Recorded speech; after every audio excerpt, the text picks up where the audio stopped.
Una de las características de los hombres que marcaron a la historia de la iglesia es que cada vez que Dios se manifestaba, ellos levantaban un lugar, un altar, como un hito, como un recuerdo de la fidelidad de Dios hacia ellos.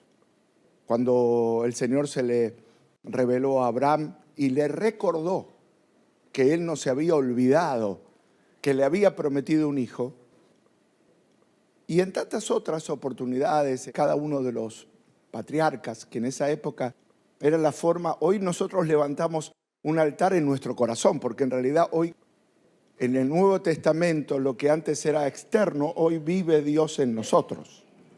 Amén. Entonces, siempre tenemos que tener ese lugar, ese espacio de decir, Señor, gracias porque me has acompañado. Algunos dirán, bueno, pero no tuve tanto como hubiese querido, las cosas no cambiaron tanto. Pero la pregunta es, ¿y si Dios no hubiese estado? ¿Y si usted no estaría acá hoy y si no hubiese sido creyente? ¿Cómo hubiese sido nuestra vida? ¿Cómo es la vida de un mundano? Algunos de nosotros ya no nos acordamos más, porque desde que nos entregamos al Señor, es como que nuestro mundo de fe es tan lejano a la forma de vida de la persona que no cree. Siempre en el creyente hay cada mañana un despertar de agradecimiento, de estar conscientes de la presencia de Dios.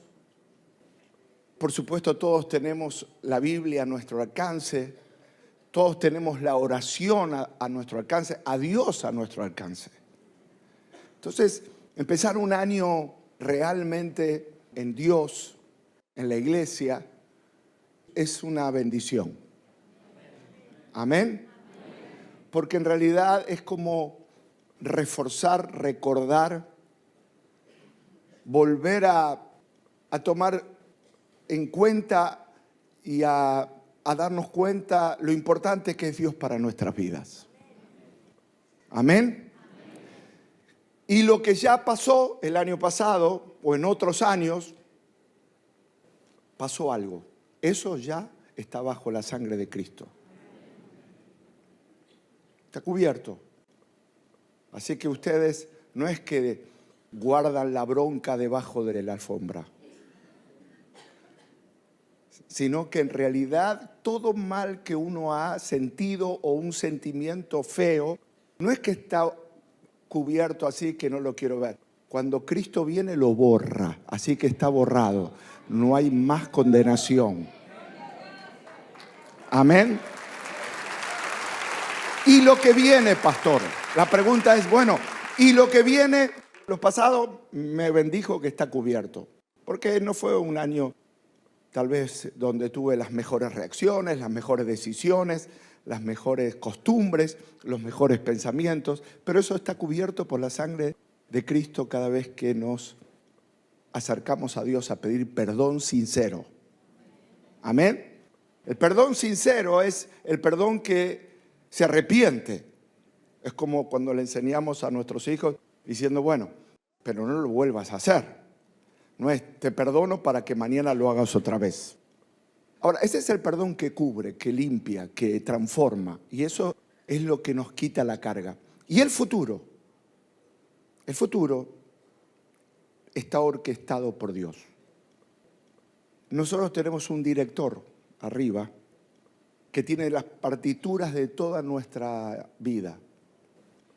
Él es el que hace que todas las cosas funcionen. Y si se acerca a alguien a tirarte una piedra, está dentro de la corchea esa. Él permite que todas las circunstancias, sean buenas, sean malas, sean puertas que se cierran, puertas que se abren, todo a los que aman a Dios va guiado por Él. Usted no es el que dirige su vida. El que dirige su vida es Dios, que soberanamente determina las cosas.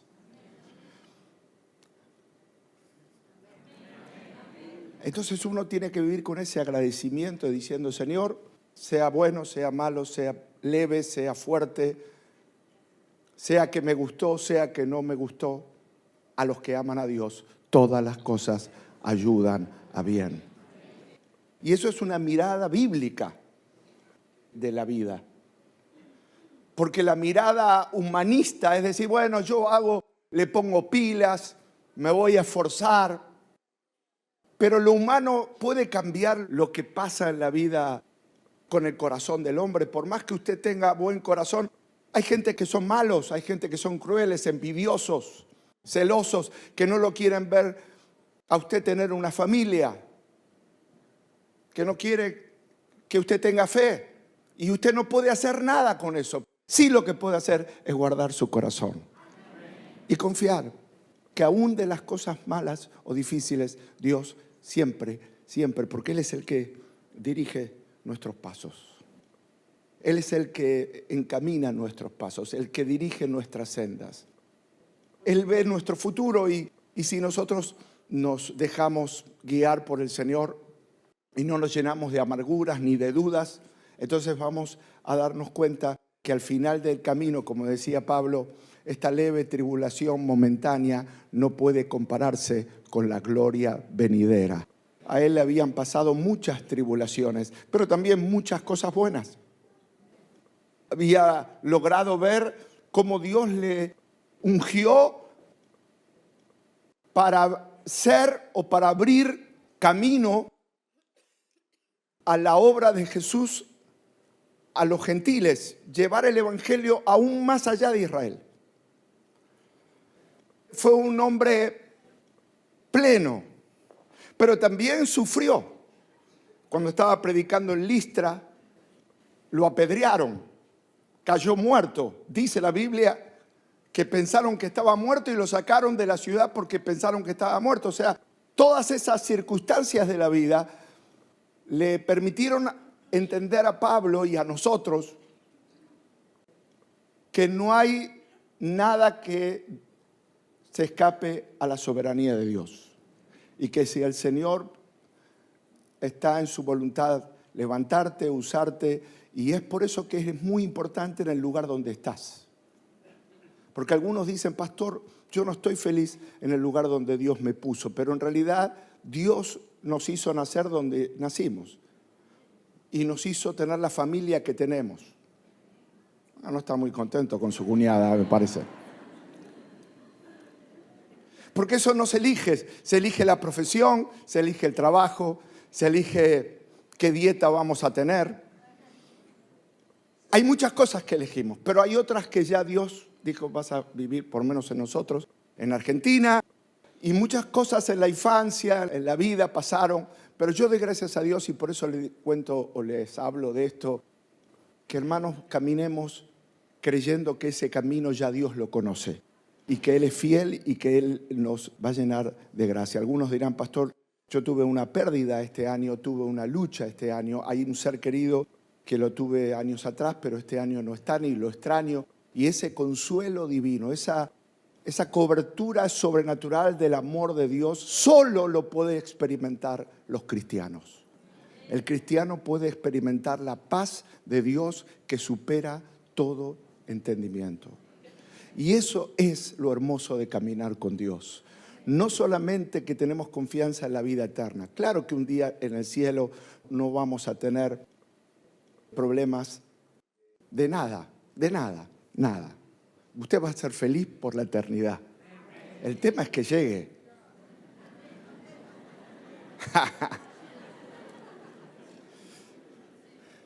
¿Y cómo es que llega? Llega por la puerta que es Cristo. Y ya entramos por ese camino. Ya estamos en la puerta.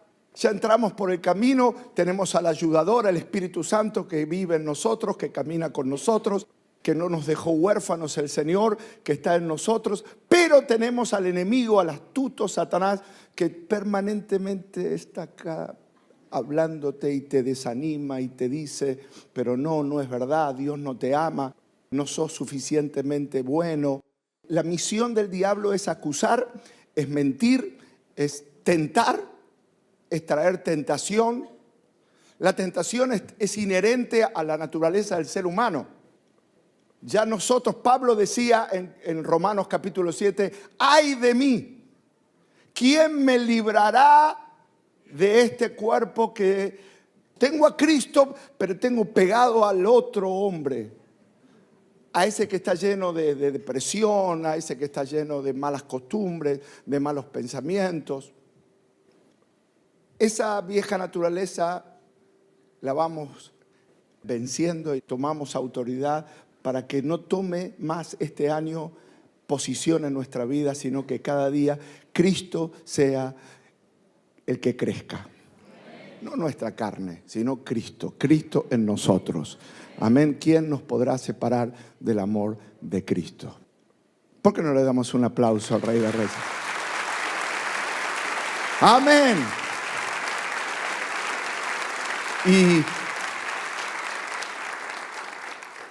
Y en toda este transitar que tenemos en la vida cristiana, todos nosotros necesitamos caminar guiados por el Espíritu Santo y sobre todas las cosas poner nuestra confianza en Dios, lo que agrada a Dios. Tal vez ustedes dicen, pastor, ¿qué cosa agrada a Dios? Bueno, agrada a Dios que todos los días leamos la Biblia.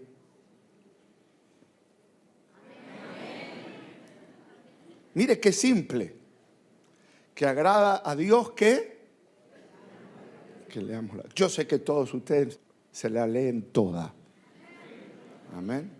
Pero por las dudas los aliento a hacer que tengan una rutina, un hábito en el colectivo, en el subte. Nunca lea la Biblia al terminar el día, cansado.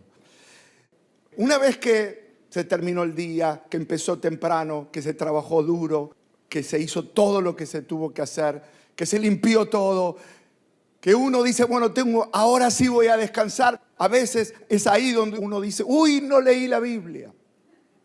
Cuando está casi a punto de dormirse. ¿Y sabe lo que pasa muchas veces? Se pone la Biblia, si es de un libro, se pone la Biblia y empieza. Esta es la genealogía de Jesús, Mateo, ¿no? Y se duerme. Se duerme con la Biblia en el pecho, ¿no? Ahora, no piense que penetra esa palabra o que usted la usa de almohada, debajo de la almohada. No hay una transmisión de la palabra a través de... Porque Dios nos dio el sentido de la vista. Entonces, necesitamos leerla. Leerla en el momento, y eso de nuestra parte los pastores, necesitamos recordarle siempre las mismas cosas. Porque alguno dirá, pero pastor, eso lo dijo durante todo el año, Chad también lo dijo durante todo el año. Cada uno que se paró en el púlpito nos recordó de leer la Biblia. Y como Pedro decía, no me canso de recordarles las mismas cosas. Ahora, ¿por qué Dios dice que nos tiene que recordar lo mismo? ¿Por qué? Porque no lo hacemos. Amén. Entonces, ¿qué cosas agradan a Dios? Leer la Biblia. Amén, amén. Lo que es la exhortación a veces, cuando uno le dice a alguien, hermano, lee la Biblia, es más fácil exhortar. Si usted le preguntara al que está al lado, tal vez familiar, amigo de la iglesia, ¿leíste la Biblia? Seguramente le saldría con mucha autoridad. Decirle a los demás, tenés que hacer esto, es más fácil que uno examinarse a uno mismo diciendo, ¿y he leído la Biblia conforme a todo lo que... Bueno, hay pastores amigos míos que leen la Biblia hasta 2 a 3 veces por año. Eso implica muchos kilómetros bíblicos por día. Hoy hay audio para los que nos gusta caminar o correr. Usted puede tener un audio bíblico y se escucha todo el pasaje de Mateo, y si camina 1 hora, ¿sabe cuánto es 1 hora de Biblia? Mucho. Ahora, si usted en vez de leer eso, pone un hip hop duro, así de... Lo va a tener ahí arriba, no digo que no. Pero también la Biblia lo pone en una dimensión poderosa pero espiritual. Porque lo que a nosotros nos funciona de una manera muy, muy, muy poderosa es que nuestra fuerza no sea la física, sino que sea la fuerza de Dios dentro nuestro. Entonces, si uno tiene la fuerza de Dios, no importa lo que pase, va a decir, todo lo puedo en Cristo que me fortalece. Amén. Entonces, cuando, como decía recién la hermana, leer la palabra, orar, pasar tiempo con Dios, tiempo con el Espíritu Santo y sobre todas las cosas, la fe que agrada a Dios. Fe es creer y la fe es la llave que nos hace entrar a las bendiciones de Dios. Dios nos dio una llave a través de Cristo. Cuando nos convertimos, fuimos salvos, entramos por la puerta, que es la salvación. Él es el camino, la verdad y la vida. Y en ese transitar cristiano, Dios nos regala una llave, que es la llave de la fe, para que podamos acceder a su presencia con acción de gracias, acceder a su presencia con peticiones, acceder a su presencia en tiempos de socorro. Entonces, si usted tiene la llave de la casa, tiene que entrar. Tenemos acceso, eso es fe. Fe es creer que puedo estar en el lugar donde está Dios.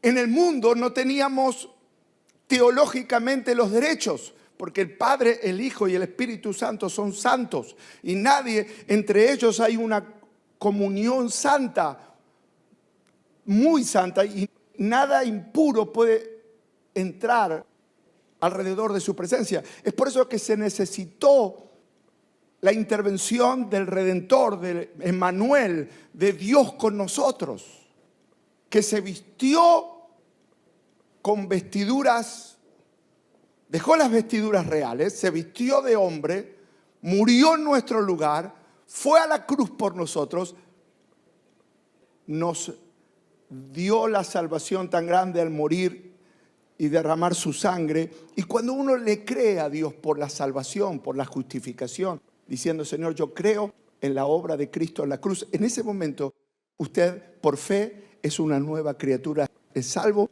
y Dios va a hacer un milagro de un nuevo nacimiento. En ese momento tenemos fe, la fe de Dios, la fe del cielo, no la fe humana. Todos tienen fe. Si no tendrían fe, no saldrían de la casa, porque hay peligros en todos lados. Hay una fe humana, pero hay una fe sobrenatural. Yo quiero que esa fe se active en tu corazón a través del Espíritu Santo y a través de la palabra, porque cuando lees la historia de cómo Dios respaldó a los héroes de la fe, así también Dios te activa a ti ese don, esa fe, ese milagro, ese ministerio. Dios a muchos de ustedes les dio un propósito, y para que ese propósito funcione necesitan fe. Señor, fe para creer que tú me vas a usar en el hospital, me vas a usar en la oficina, me vas a usar en el colegio, me vas a usar en la familia, en la calle, como evangelista, como profeta, como misionero, en todos lados donde tú me pongas. Aquí, Señor, estoy. Heme aquí, quiero hacer tu voluntad. Gloria a Dios y a su nombre. Muchas veces, yo me acuerdo cuando era un jovencito de 16 años, 14, 15 años, todas las veces pasaba adelante a hacerme orar, diciendo, pastor, ore. Y en la iglesia se cantaban canciones de consagración, canciones donde uno rendía su corazón al Señor. Y yo le decía, Señor, para lo que tú quieras, para lo que tú me has preparado mi camino, aquí está mi vida. Año 1975 entré a un seminario, cuando nadie entraba a un seminario porque no había iglesia evangélica en esa época. Había muy pocos evangélicos. Y me acuerdo, yo trabajaba ya en un frigorífico y le fui a hablar al presidente diciendo, quiero decirles que no voy a trabajar más porque voy a ir a un seminario. Y el hombre me dijo, ¿qué vas a hacerte cura? Le dije, no, evangélico, evangelista, pastor. No sabía cómo decirle, pentecostal iba a ser peor, todavía no iba a entender nada. Voy a ser pastor, tengo un llamado al ministerio. Y me dice, ¿qué es eso de la iglesia evangélica? No, es algo que no le puedo explicar, pero hay algo glorioso. Y ahí entré al seminario y ahí conocí a Betty y ahí después soñábamos juntos y terminamos y predicamos y salíamos a las calles. Ahí en Lomas de Zamora estaba el seminario y le predicamos a todos en la calle Gorriti, en la calle del centro de Lomas de Zamora. Ya estábamos predicando la palabra, éramos jovencitos. Tenía una maestra de evangelismo personal que me hacía memorizar la Biblia. Decía, el gran secreto para una persona que puede compartir el mensaje de Jesús es tener la palabra de Dios grabada en su corazón. Y ahí salíamos a predicar y hablar con versículos bíblicos del amor del Señor y decirle a la gente que Cristo vive. Y el Señor tenía planes y más puertas abiertas y más momentos difíciles, porque también pasamos momentos difíciles y de mucha necesidad y de muchas dudas y de mucha incertidumbre, porque en el medio de todo eso, en vez de irnos bien, nos iba mal. Éramos dos jovencitos muy apasionados, muy espirituales, pero nos iba mal. No teníamos que comer, teníamos todo lo que yo trabajaba de la mañana hasta la noche, pagábamos los gastos de la familia. Teníamos una casa muy vieja que se caía todo y una heladera que en vez de enfriar calentaba y todas las cosas que realmente pasamos. Y en el medio, pero había un propósito, había un plan. Dios tenía orquestado todas las cosas. Por eso yo les digo, ya siendo un joven de 63 años. Amén, acá hay más jóvenes que yo todavía. Les digo, Dios ha sido, es y seguirá siendo fiel. Siga adelante. No mire lo que ven sus ojos. Mire que hay un Dios que tiene todo preparado en su perfecta voluntad. Y ahí pasamos momentos, noches donde teníamos mucha escasez, mucha frustración, porque era escasez material, escasez de amigos, porque nadie quería juntarse con dos jovencitos que no tenían, entre comillas, éxito en lo que hacía. Sin embargo, ahí estaba la presencia de Dios. Hermanos, ese Dios dice, yo te perdoné, te limpié y te preparé un camino. A nosotros nos preparó un camino. Ustedes tienen otro, en su rol, en su lugar. Por eso uno no puede decir, a mí me gustaría ser evangelista como Anacondia. Y voy a cambiar mi profesión y me voy a vestir de evangelista. Me voy a ser evangelista y voy a ir a predicar por todos lados. Si eso no ha sido preparado por Dios, no hay peor don que hacer. Por ejemplo, yo quiero ser cantante y no puedo, porque Dios no me dio ese don. No sé, algún día sí lo voy a recibir, pero hay algo en que uno desarrolla la función en el centro de la voluntad del Señor. ¿Cuál es su propósito? ¿Cuál es su plan? ¿Para qué Dios lo ha preparado? Para cosas mayores que lo natural, que es ir a trabajar, cuidar de la familia, hacer los quehaceres de la casa. Eso es parte de la vida. Pero hay un propósito mayor, porque Dios le dio la fe. ¿Y sabe lo que a mí me ayudó a entender todo lo que le estoy hablando? Estar al lado de Carlos Anacondia. En ese momento más oscuro de nuestras noches, con Betty, con un frío enorme, porque vivíamos en una casona, con un frío que nos congelábamos. Y un día oí hablar de un hombre de fe. Un hombre de fe. Y comencé a asistir a los lugares donde él estaba y veía que era un hombre simple, que sigue siendo un hombre que le cree a Dios nada más. Y en esa búsqueda de la respuesta me di cuenta que la búsqueda estaba en Dios. Yo le decía, Señor, cambia las circunstancias, pero en realidad el que tenía que cambiar era yo. Y tenía que orar con fe.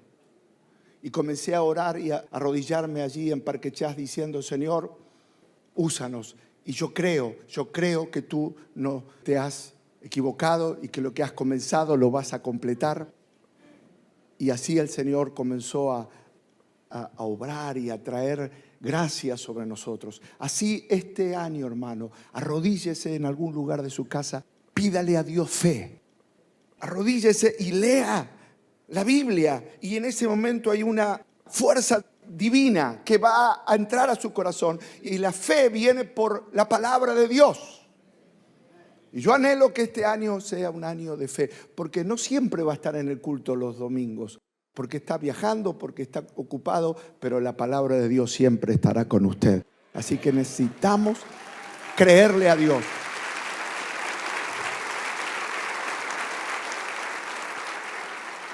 Hace unas semanas atrás hablamos de un ejemplo de un rey que creo que es muy pertinente hablarlo ahora también. En los tiempos de Josafat había dos reyes. El reino de Israel estaba dividido en esa época. Había un rey que se llamaba Acab y su esposa Jezabel, que como la mayoría de ustedes saben, hizo lo malo delante de Dios, ese rey de Israel. Y luego estaba el reino de Judá, que era otro rey llamado Josafat, que era un buen hombre, un buen rey temeroso de Dios, bien educado por su padre, que también fue un buen rey. O sea, la bendición se trasladó de generación en generación. Y ese buen rey, a la gente buena también le pasan cosas malas. Porque uno dice, a veces pasa que el enemigo, Satanás nos dice, ¿y cómo? Si vas a la iglesia, ¿por qué te pasa eso? Como parecería que al cristiano uno viviría inmune a las luchas. Eso no es así. En realidad lo que hace es tener la fe y la consolación de decir, Señor, si esto no me vino, entiendo que hay un plan, un propósito, y yo sé que a fin de cuentas mi vida está en tus manos. Como dijimos, todo está en la soberanía de Dios. Así que cuando le mienta al enemigo o a alguien le diga, ¿dónde está tu Dios? En realidad, Josafat tuvo un Dios poderoso. En el texto que vamos a leer, en el versículo 1, nos habla de Segunda de Crónicas, capítulo 20, versículo 1, que ese rey, que hacía lo bueno, que era diferente al otro rey, aconteció que los reyes, porque todos estos pueblos que estaban alrededor, como Israel hoy está rodeado de naciones, y esas naciones en esa época, algunas de ellas odiaban y querían entrar a la tierra que había sido heredada por la fe de Abraham. Y estos reyes moabitas, amonitas y los del monte de Seir se juntaron contra un buen hombre, un buen rey, para hacer ¿qué? Guerra. Y dice la escritura que ese hombre, en el versículo 3, tuvo temor, porque esa es la primera reacción frente a las cosas que nos pasan. La persona que ve algo que lo atemoriza, imagínese un buen rey, de repente ve 3 aliados, moabitas, amonitas, y si usted lo puede leer en casa, se van a dar cuenta que era una multitud directamente imposible de vencer con su fuerza militar de Josafat. Imposible. Y entonces Josafat tuvo temor. ¿Pero qué hizo? Se humilló delante del Señor. Se humilló. Y lo segundo, cuando uno se humilla, consulta a Dios. Porque no dice, bueno, esto lo resuelvo yo, lo resuelvo a mi manera, lo resuelvo con mis amigos. Este texto dice, no, hay cosas que yo no puedo resolver. No está en mí la competencia, no está en mí la habilidad. Aunque aquí hay muchos hermanos que les gusta resolver muchas cosas, hay muchas que usted dice la verdad que hasta acá llegué, porque hay muchas cosas que no puede resolver, pero Dios está en su trono reinando. Y este buen hombre, este buen rey, le sucedió que los ejércitos del entorno comenzaron a pregonarle guerra. Y él dice que se humilló delante del Señor para consultar. Y en ese momento él sintió que tenían que orar, ayunar, buscar a Dios con todo el corazón. Luego en el versículo 6 y 7, en la Nueva Traducción Viviente, si leemos, por favor, dice: y dijo: Jehová, Dios de nuestros padres, ¿no eres tú Dios en los cielos y tienes dominio sobre todos los reinos de las naciones? ¿No está en tu mano tal fuerza y poder y no hay quien te resista? Dios nuestro, ¿no echaste tú a los moradores de esta tierra delante de tu pueblo Israel? Y la diste a la descendencia de Abraham, tu amigo, para siempre. ¿Cuántos creen que las promesas de Dios son para siempre? Versículo 12 dice: oh Dios nuestro, ¿no los juzgarás tú? Porque en nosotros no hay fuerza contra tan grande multitud que viene contra nosotros. Y no sabemos qué hacer. Y a ti volvemos nuestros ojos. Muchas veces alguien empieza el año así: no sé qué hacer, pero yo sé qué hacer si Dios está conmigo. Vuelvo mi corazón a ti, Señor. Y el Señor los guió en el versículo 22 a orar, y tenía los ejércitos alrededor, los crueles ejércitos alrededor, porque los ejércitos lo que hacían era tomar las ciudades, matar a todos y sacar los botines, robar todo lo que podían. Dice, cuando comenzaron, el Señor los guió, por eso hoy es un día de acción de gracias. Los guió a cantar y a dar alabanzas. Y el Señor hizo que los ejércitos de Amón, de Moab y del monte de Seir comenzaran a luchar entre sí. ¿Cómo Dios les dio la victoria? Les dio la victoria desde el lado milagroso. Yo sigo creyendo en un Dios milagroso. Y mientras usted tenga un problema a resolver, crea que la capacidad humana es una parte, pero la capacidad espiritual es mucho más todavía. ¿Y sabe cómo se resolvió esto? Comenzaron a cantar alabanzas. Imagínense, tenían a los crueles soldados a la puerta de la ciudad y ellos dijeron: vamos a la iglesia a cantar. Y muchas veces alguien sale de la casa con unos problemas enormes y dice a la familia: ¿dónde vas? A la iglesia. ¿Qué crees que me queda acá a llorar con ustedes? Yo voy a la iglesia a adorar a Dios, a creerle a Dios, a pregonar que Dios está con nosotros. Amén. Ellos dijeron: ¿qué podemos hacer con esta tan grande multitud? ¿Qué podemos hacer? Cantar. Hoy vamos a alabar a Dios. Hoy vamos a creerle al Señor, que sigue rompiendo las cadenas, que sigue. Y acá hay algo milagroso. Yo no sé cómo Dios lo hizo, pero ocurrió algo a la noche o no sé, a la madrugada.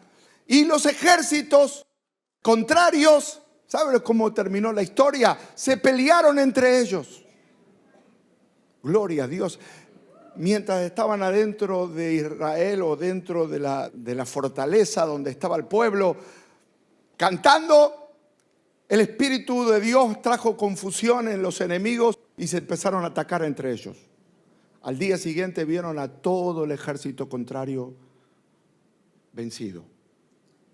Esto no es una historia o una novela que yo traigo a colación diciendo: bueno, vi una novela que quiero contarles una historia de ánimo o de motivación de lo que... No, esto es una historia bíblica. Es una historia que ocurrió, es un hecho verídico, es un hecho comprobable, que lo certifica la historia. Dios defendió siempre a su pueblo y lo seguirá haciendo porque usted fue insertado en ese pueblo por la sangre de Cristo. O dice la Biblia: ¿o no sabéis que somos templo del Dios viviente? Y que fuiste comprados por precio de sangre. Y que hoy pertenecemos al Señor. Y este milagro ocurrió en la antigüedad, sigue ocurriendo diariamente, sigue ocurriendo en circunstancias, en problemas. Cuando usted entra a una oficina, Dios pelea con usted. Cuando usted va a hacer un trámite, Dios va a intervenir en su vida. Cuando usted va a un hospital, Dios está en control de los médicos. Dios está en control de los pagos. Dios está en control de nuestros hijos. Dios está en control de nuestra salida y nuestra entrada.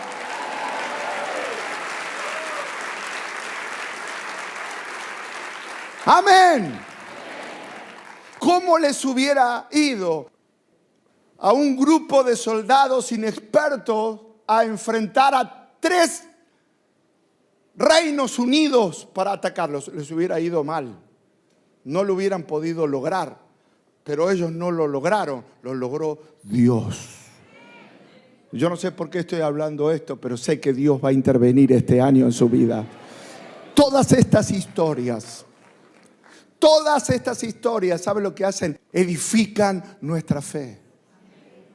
Porque sin fe es imposible agradar a Dios. Es imposible ser cristiano.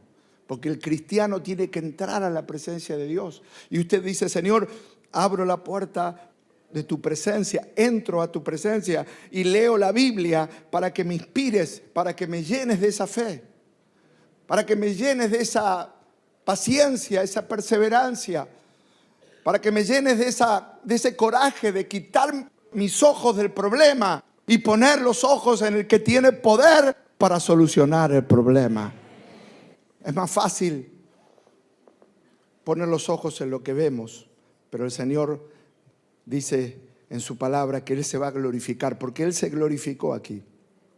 En el versículo 29 y 30 dicen: cuando todos los reinos vecinos oyeron. Lea en voz alta conmigo para poder a unánime proclamar esta verdad bíblica. Cuando todos los reinos vecinos oyeron que el Señor mismo había luchado contra los enemigos de Israel, el temor de Dios de ellos. Así que el reino de Josafat tuvo paz, porque su Dios le había dado descanso en todo su territorio.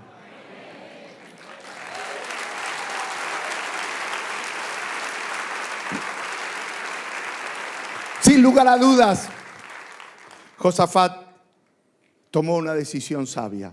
Número 1, llevó sus problemas ante Dios. Llevó sus problemas. Diga conmigo, llevó sus problemas ante Dios. Porque ahí dice que él se humilló y consultó a Dios. Llevó sus problemas a su presencia. Y nosotros, para no caer en la incertidumbre, en la duda, necesitamos confiar en esa misma fidelidad de Dios. ¿Por qué? Porque en su palabra conocemos al Dios que es fiel y que no se olvida de su pueblo aún en los peores momentos. Muchas veces, por eso Josafat al principio tuvo temor, porque miró lo que los rodeaba, pero luego cambió la perspectiva, como dice 2 de Corintios capítulo 4, versículo 18 en la Nueva Traducción Viviente. No mirando lo que nos rodea, no mirando lo que vemos. Dice: así que no miramos las dificultades que ahora vemos, dice Pablo. En cambio, fijamos nuestra vista en cosas que no pueden verse. Amén. Pablo dice: la forma en que yo seguí adelante es que no me enfoqué en las cosas que veía, sino fijó su vista en lo que no veía. ¿Y sabe a quién no veía? Al que está contigo, al que está conmigo, al que estuvo con ellos. Pues las cosas que ahora podemos ver pronto se habrán ido, pero las cosas que no podemos ver permanecerán para siempre. Así que hoy vamos a poner nuestra mirada en lo que no vemos. Y lo que no vemos es que hay un ejército de Dios y ángeles alrededor de nuestra vida. Carros de fuego que pelean por ti. Eso es lo que no vemos. Pero lo que vemos nos desanima. Lo que vemos nos asusta. Lo que vemos nos intimida. Lo que no vemos. Uno pone la Reina Valera. Dice, no mirando nosotros las cosas que se ven, sino las que no se ven. Pues las cosas que se ven son temporales, pero las que no se ven son eternas. Hay alguien que no se ve, pero que es eterno, que era, que es y seguirá siendo para siempre. Y nosotros vivimos en este mundo. Vivimos en este mundo, nos movemos en este mundo, pero tenemos nuestra confianza en las cosas eternas. Y no nos llenamos de angustia por lo que se ve. Así que lo primero que tenemos que hacer para vivir una vida donde la intimidación o la incertidumbre no nos gane, es recordar lo que Él prometió. Es recordar que Dios está en cada situación. Mirar los problemas desde la perspectiva de Dios y no desde la nuestra. Porque lo que parece imposible para nosotros, para Dios es una oportunidad para demostrar su poder. Señor, esto es imposible, no lo puedo resolver. Pero desde el lado tuyo eres tú el soberano que tiene todo en sus manos. Manifiesta tu poder para que el mundo vea. Yo anhelo que este sea el año de enriquecimiento espiritual, de fortaleza espiritual. Que el ejemplo de Josafat, que su oración no giró en torno a los problemas, sino en torno a Dios. Cuando él oró, dijo, Señor poderoso, Señor grande, Señor que siempre estuviste con tu pueblo. No dijo, Señor, mira a estos soldados, mira qué cara que tienen, nos van a destruir, mira qué crueles que son. No oró en torno al problema, oró mirando a Dios, exaltando a Dios, reconociendo a Dios, poniendo en alto al Rey de Reyes. Hoy vamos a orar, exaltando más a Dios que al problema, exaltando más a Dios que a la crisis. Y Dios se va a revelar en tu vida. Lo anhelo esta mañana. Lo anhelo esta mañana. Que Dios se revele a tu vida de una manera.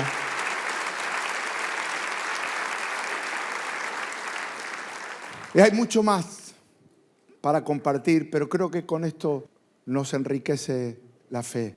Y podamos realmente sentirnos desafiados. Para concluir, entre tantas cosas que hablé de hace un rato largo, ¿qué se tiene que llevar a casa? ¿Qué tiene que leer la Biblia?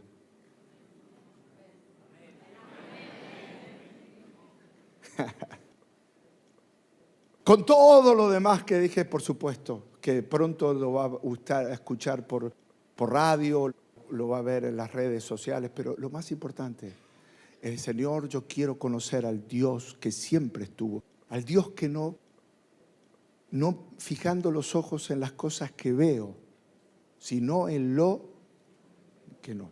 Porque nosotros cambiamos, las costumbres cambian, la tecnología cambia, pero Dios no cambia. Y hoy vamos a seguir poniendo la confianza en un Dios que no cambia. Levante sus manos. Señor, gracias por el perdón, gracias por la liberación, gracias por la salvación tan grande que tú nos has dado. Te pedimos que la sangre de Cristo nos limpie de todo pecado, Señor. Te pedimos que borres de nuestra mente los recuerdos de fracasos, de vicios, de esa carne que no quiere terminar de ceder, esa vida vieja que no quiere dejar de imponerse. Señor, que este año podamos tener autoridad en el nombre de Jesús. Levantarnos en el nombre de Jesús. Señor, provoca en cada persona el carácter amigable contigo. Tú dijiste, Abraham fue mi amigo. Y yo te pido el milagro de estas personas a quienes amo, que tú les des a ellos un espíritu amigable con el cielo, que se lleven bien con el cielo, que se lleven bien con Dios. Solo la sangre de Cristo lo hace posible. Solo el perdón de Dios lo hace posible. Pídale a Dios: Señor, yo quiero estar cerca de ti. Perdóname mi rebeldía, mi orgullo, siempre queriendo imponer mi voluntad. Pero en realidad la vida me enseña que solo Dios es todopoderoso, que solo Dios es todo suficiente, que solo Dios es el proveedor de todas las cosas buenas de la vida, que solo Dios no hay otro, y en Él no hay acepción de personas. Todos somos importantes. No importa el color de la piel, no importa la educación, no importa el país, todos somos poderosos. Te pido por cada persona que ha venido hoy. Te pido por los que han venido, que vinieron de otros países, o otros que están de visita aquí en Belgrano. Llénalos de tu gloria y que salgan de aquí con la unción del Espíritu Santo. Bienvenido, Espíritu Santo, a este lugar. Levante sus manos y dele gracias a Dios por su presencia. Hay una presencia de Dios poderosa aquí, y yo anhelo tu presencia, Señor. Anhelo que esta generación de creyentes podamos conocer al Dios de Josafat, al Dios de David, al Dios de Moisés, al Dios que envió a Jesús. Jesús rompe las cadenas de enfermedad que están entre la gente. Métete entre los bancos y sana las heridas, sana la lepra, toca los ojos y abre la vista. Llama a los discípulos, impárteles el fuego de lo alto. Tú dijiste: recibiréis poder. Muévete entre los bancos, muévete entre las personas. Ese eres tú, el que te mueves entre la gente. Toca a tu gente, Señor. Toca a tu pueblo, Señor. Toca a tu pueblo. Reciba, hermano, para empezar el año, una unción especial. Reciba de Dios, Señor, y te damos gracias porque mientras estamos aquí en la iglesia, tú te ocupas de nuestros problemas. Tú te ocupas de las luchas. Tú te ocupas de los problemas de enfermedad, problemas con la familia, problemas con la economía, con los pagos, con el dinero que no alcanza. Ocúpate, Señor. Ocúpate, Señor. Ocúpate, Dios. Provee, Señor. Reciba de Dios allí donde está. Más. Gracias, Jesús. Gracias. Y allí donde nos encontramos parados, ese mover de la presencia de Dios llega hasta ti. Reciba del Espíritu Santo allí, Señor, y que esa fidelidad de Dios se manifieste guiándonos, guardándonos, recorriendo todo este año con nosotros. Señor, recibimos más de ti, más de tu poder. Y yo te pido que intervengas en cada familia, en cada lucha, en cada momento de soledad, de depresión, allí cuando el enemigo los quiere llevar a la peor decisión. Interviene Dios. Interviene Dios. Ilumina mis pasos. Ilumina mis ojos. Ilumina mis caminos. Yo quiero hacer tu voluntad, tus caminos y no los míos. Porque entonces harás prosperar mi camino y todo me saldrá bien. Ahora esta generación va a salir a la conquista. la unción y la presencia de Dios, guiados por la palabra, fortalecidos en el poder del Espíritu. Padre, úsalos, úsalos, úsalos, úsalos, que traigan mucha gloria al Evangelio, que muchos se conviertan, que Dios te dé muchas almas, mucho fruto, mucha bendición a tu casa, a tu ciudad,